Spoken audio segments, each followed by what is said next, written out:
thim di pu kalam ha na nei ven tu pin nan min nei pui lo ti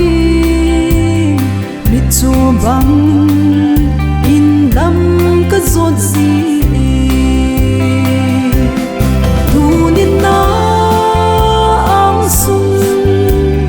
hin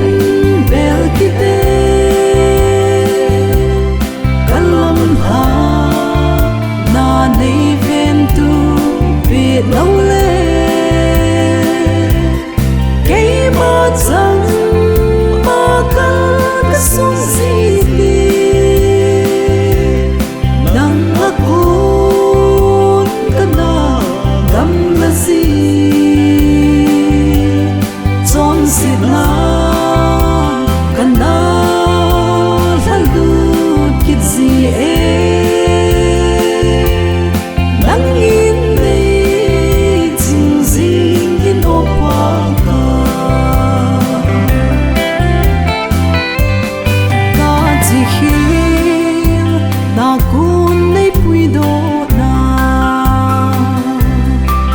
Israel te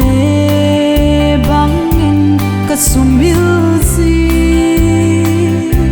kana chon hi bai kit khazi nei ngai dam in opaka tunin na ang sung ka hin bel tunin na ang sung hin bel kite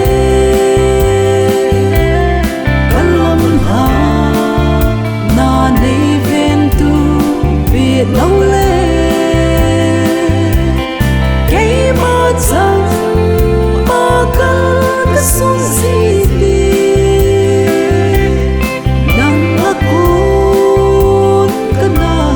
gam la si chon sit na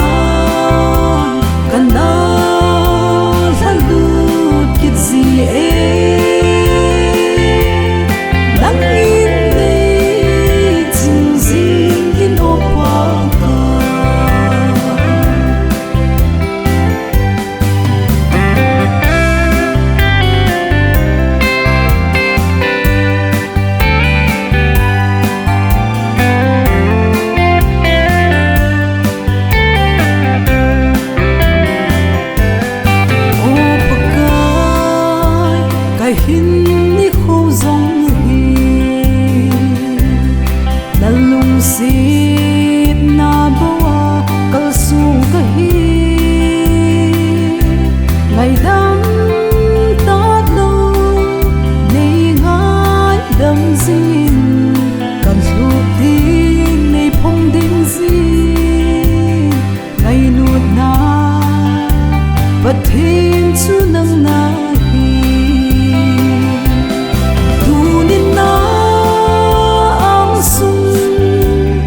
hin bel kite kalam ha na nei ven tu pe lo le